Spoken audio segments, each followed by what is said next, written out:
Hi there! I thought I'd make a short video about how I make my dry food mixes for my hiking trips or my cycling trips or whatever trips. So I thought I'd make this quick video just to give you a few ideas and a few tips on how you can make your own dry food mixes to take on your hiking or backpacking trips. So, I should mention a couple of things about my own personal diet. I don't follow like a 100% special diet, but I do prefer things that have less lactose and, less gluten in them, because I've just found that those things don't work really well for me.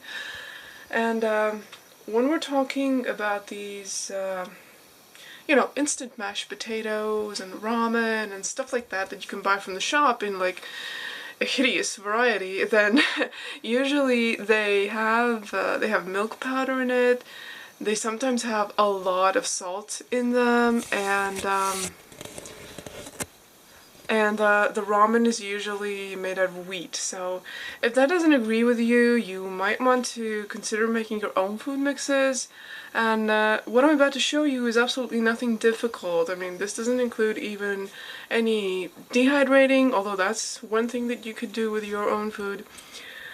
But yes, let me just show you a couple of things that I've bought from just a supermarket in Estonia, just to give you an idea that we do actually have a small variety of special diet foods around here and what you can, play with. So this is what I returned from the shop today with. For breakfasts, I usually make some kind of oatmeal or something similar. So here I've got, oh, does it have an English? So basically it's a multigrain flake porridge with pumpkin seeds and meat jerky. So this is like a savory breakfast that you can have, and I've tried it. It's pretty good, although there's a very small amount of jerky in it. I would personally feel like I want to add some smoked sausage or cheese to this one.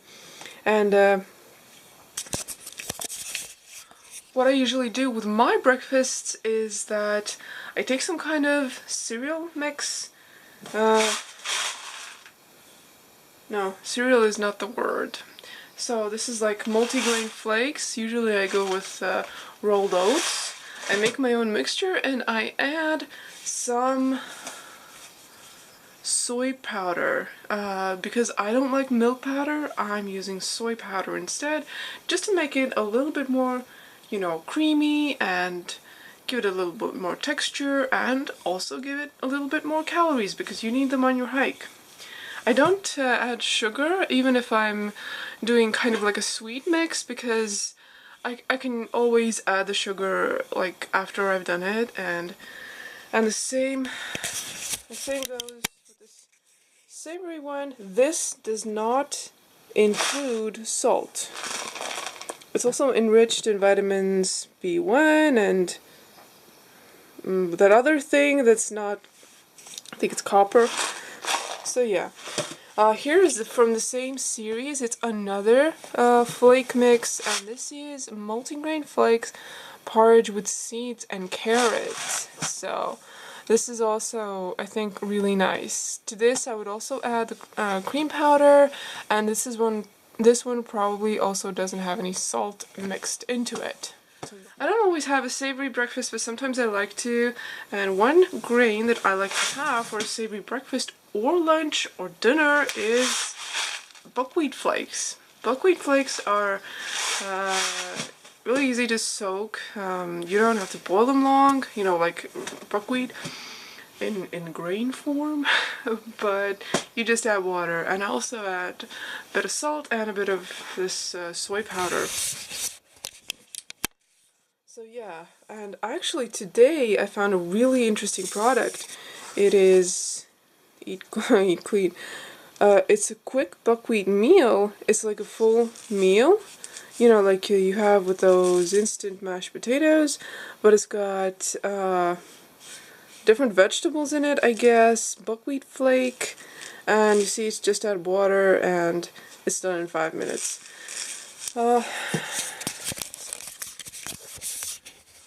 Obviously something like this is going to be more expensive. This one costs like €1, but I was really excited to try it. Maybe it's like really tasty, so why not?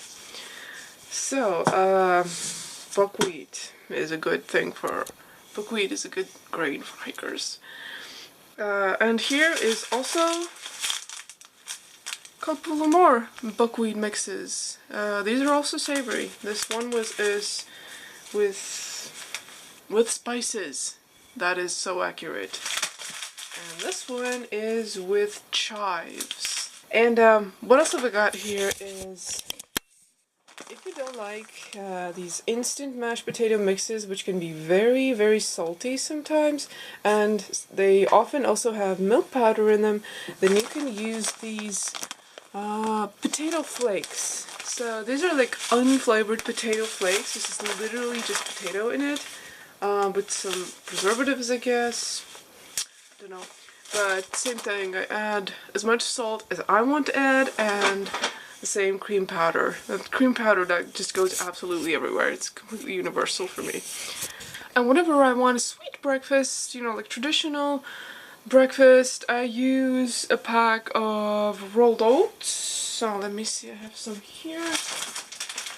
Oh, look, just big jumbo rolled oats. I hate quick oats, they're like super gooey and they don't taste nice. And same thing, I just add this cream powder. I don't add sugar because that would be too sweet in a strange way. But what I do add is some dried nuts or berries. For example, today I found dried blueberries, and this one has berries and nuts in it. It's called a protein mix, and this one's called an energy mix. So I guess it has also some seeds in it. And then I just mix them up. But really, it's a huge playground, and you can always make your own dry mixes, and you don't have to settle for whatever's out there. Also, if you're not into traditional pasta or ramen or wheat products, then use rice ramen instead, or bean ramen. Is that a word? But I've got here. Here I've got, oh, this is brown rice. This is brown rice. I've already eaten half of it. And if you're coming to hike in Estonia, then don't expect these special diet foods to be available in the small village shops that are, you know, a lot of the resupply points along the way. This is less common, this kind of food. But I'm going to be using mail drops for 3 resupply points over a stretch of 800 kilometers or 500 miles, and I'm gonna put, you know, some of these homemade dry food mixes into those resupplies too. It's not going to be like 100% of what I'm going to be eating on the trail. I'm also going to be buying food from those little shops, but you know, at least I don't want to be eating the same ramen from the shop like all over, and this is my alternative. So the stuff that I just showed you, just to give you a couple of ideas of what you can do yourself, and the stuff that I bought today here is basically available in the major settlements, bigger shops. These were bought at the capital. So yeah, so that's it for today. A really quick video on, you know, to give you some ideas of what you can do with your hiking food. I'll see you next time.